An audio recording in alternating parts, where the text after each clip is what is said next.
This is Dan of Vagabond a Week, and I feel lucky today to bring you Alan, who's in Brazil, and he's going to tell us about living in Brazil and what it costs and pros and cons and all that kind of thing. Welcome to the channel, Alan.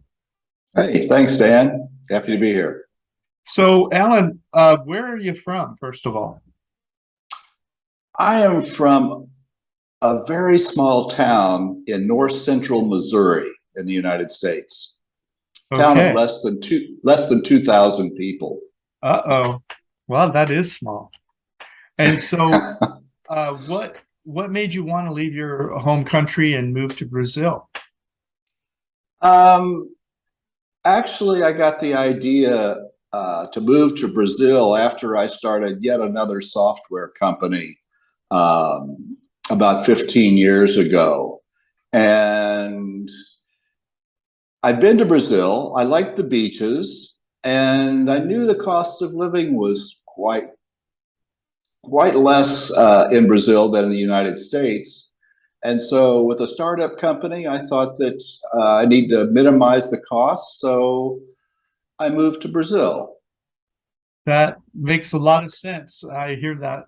I've heard that many times from new business owners that they can do a business that's location independent.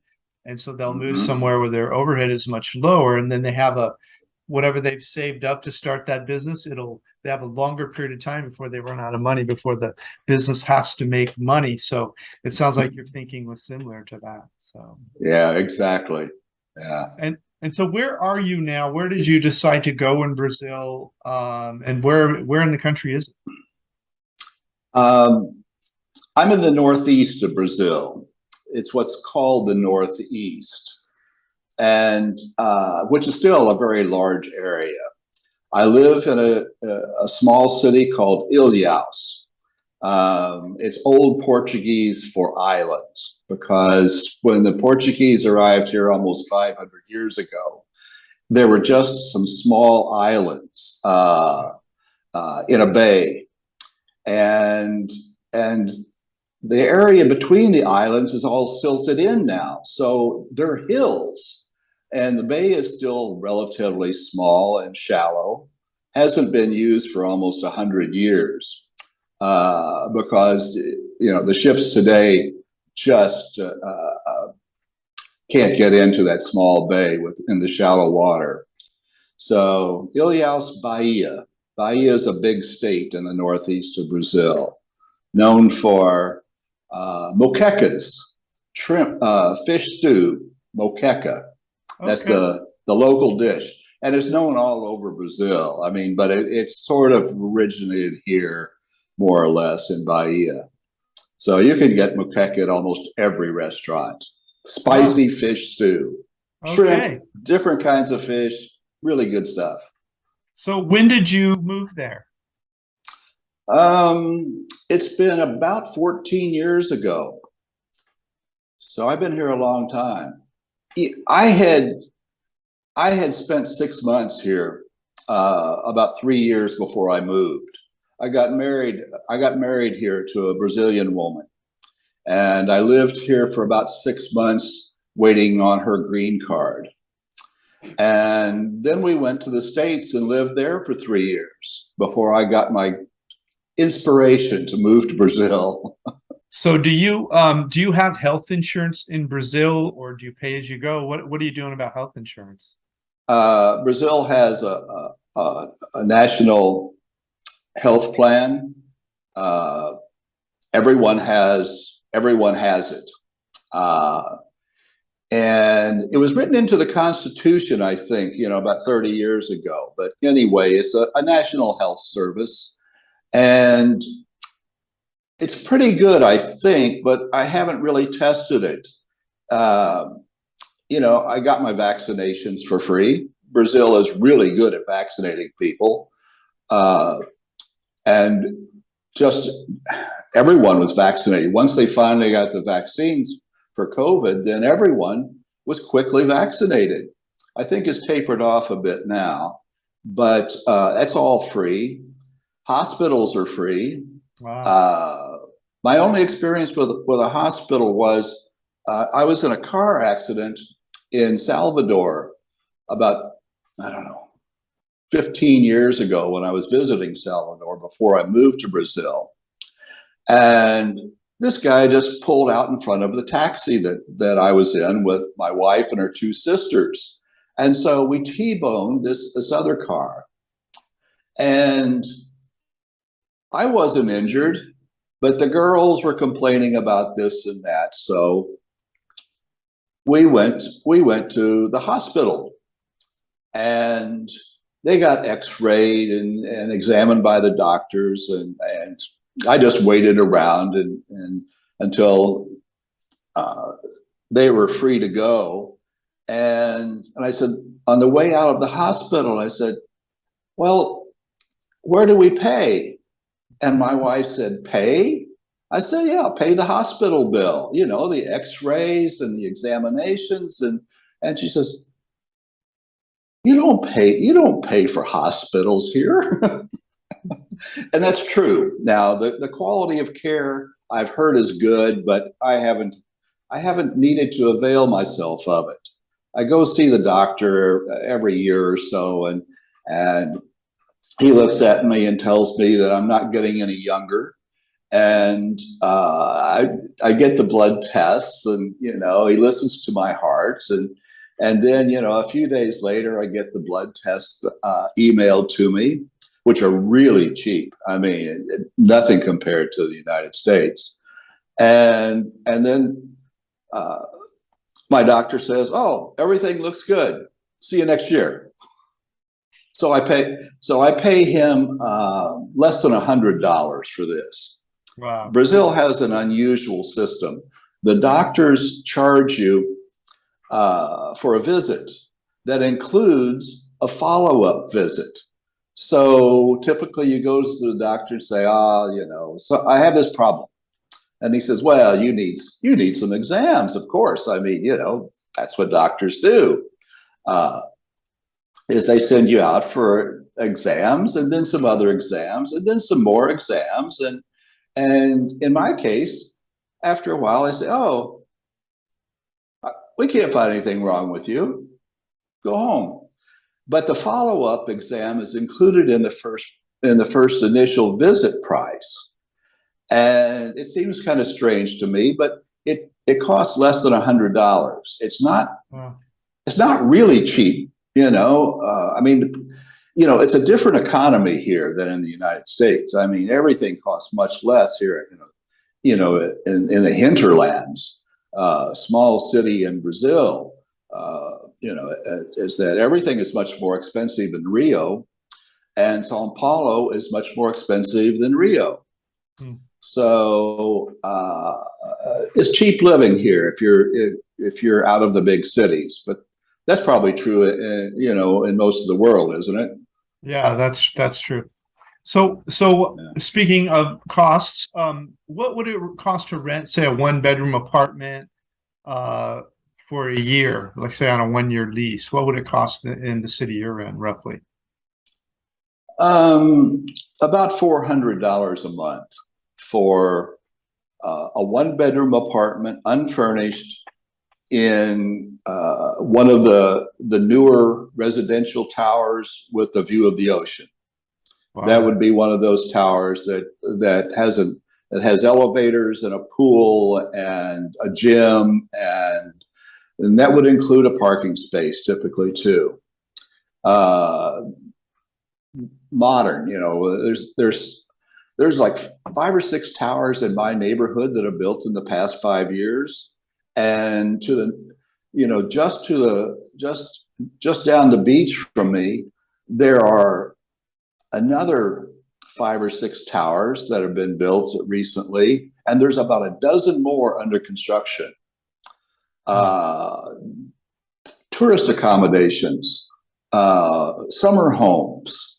So it's what I think it is because these are big towers, have all the amenities, and they're selling them. My theory is they're selling it mostly to the people in Rio and Sao Paulo, because there are direct flights from Rio and Sao Paulo to Ilhéus. And so it's easy to get here. It's a 2-hour flight, and everything's cheap here. right? So how much is one of these condos? You could rent it for 400, but do you have any idea what one might sell for?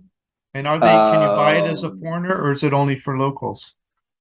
no, foreigners can buy land, property in Brazil without a problem. Uh, and about $75,000 will buy one of these apartments that you would pay $400 a month to rent. And what would the association fees be per month for one of those?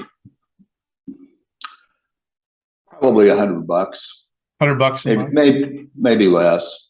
And what about Yeah. what about utilities and water, gas, that kind of thing? Okay. I'm living in a small building that only has 9 apartments, relatively new, 50 meters from the ocean. And the water is included. That's unusual. It's usually separate. And I don't know what the price of water is now. All the utilities have gone up. Electricity has doubled in the past 5 years. So I'm now paying $30 a month for electricity. And I have no air conditioning. You know, it's what I have: a refrigerator, I have a fan, I have an electric induction cooktop that's very efficient. All of the light bulbs are very efficient. So I don't know how many kilowatt hours it is. The price of electricity is high in Brazil, but I don't use much electricity. There's no heating, no air conditioning, no heating. So the utilities are very low. So, like, what would, in Fahrenheit, what would a hot day be when you're not using air conditioning? Just so people, is it because you don't need air, or is it because you've acclimated, or what's the thinking behind that? It depends on where you are. I'm close enough to the ocean that the ocean breeze blows through the apartment, whether I want it to or not. I mean, it's a modern apartment, but I keep at least I have 2 windows open a little bit all the time, just so the air flows through, because it says it's hot here. Okay, in the winter, 65 Fahrenheit to 80 Fahrenheit. Okay, in the summer, 75 to 90. And with the ocean breeze, it's perfectly comfortable. That's why everyone comes here in Brazil's summer to the beach. Is that just inland, it's going to be, probably you can go 100 or 200 meters and it's going to be 10 degrees warmer. And Wow. as in hot, because the humidity runs 85% year round. Yeah, so 100 degrees Fahrenheit and 85% humidity, as I recall from living in Missouri, is uncomfortable. Yes, I would agree with that. So that breeze is Yeah. what it sounds like is saving you. So what are you paying for internet per month? And what's your up and down megabits? I have 50 megabits up and down, and I pay less than $20 a month. Yeah. So what about groceries? Do you have any idea like what you spend per month on groceries versus restaurants, or any idea of budgeting in terms of groceries for people that you could share? I eat whatever I like, mostly at home. I mostly eat fresh fish and vegetables. I can cook simple things. Fish runs about $6 a pound, and for the good fish. Now, Brazilians don't like tuna, so there's yellowfin tuna available here for less than $3 a pound. Wow. And sometimes sometimes I get it for free. Yeah, they have too much tuna, so they'll just give me some. And filet mignon is grass fed, Right. and it's $6 a pound. Vegetables, I don't know, 50 cents a pound for all the usual vegetables, and then there's all the fruits that some of the fruits are new to me, and I like all of them. They don't cost anything. You know, I live alone. There's only one person to feed. It doesn't cost much. You know, I figure that I wouldn't, you know, I could eat filet mignon or the best fish, you know, and some veggies, and what am I going to spend? Not much over $100 a month. Do you feel safe living there? I know some people think Brazil can be dangerous, this kind of thing. Where you are and the kind of life you live, do you feel in danger much? No, not in my neighborhood. And I mostly stay in the neighborhood because, I don't know, there's 100 restaurants in the neighborhood within a 10-minute walk. I mean, this is the neighborhood that has the most restaurants. And also it's in the locale is unusual, is that there's a bay on two sides of the neighborhood. The ocean is on the east and the airport is on the south. So as this one guy told me shortly after I'd moved here, it's like an island. There's only one way in and out. So you have to go between the ocean and the runway to go south.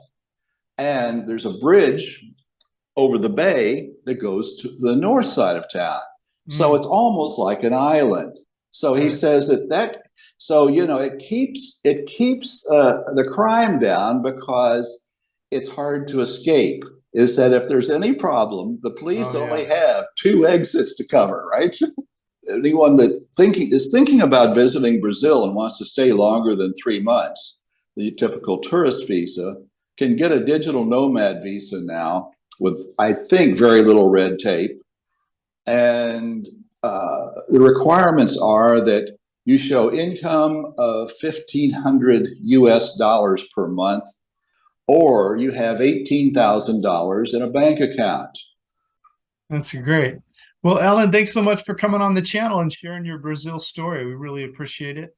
Thanks so much. You take care. Hey, thank you, Dan. Hey, if you liked our video, please like, comment, or subscribe. Any of that would help our business. Thanks so much. Thank you so much.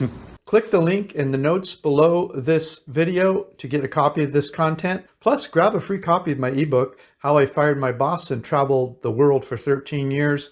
While you're there, check out our catalog of retired cheap reports all over the world and our hobby income course that we just released. Thanks so much.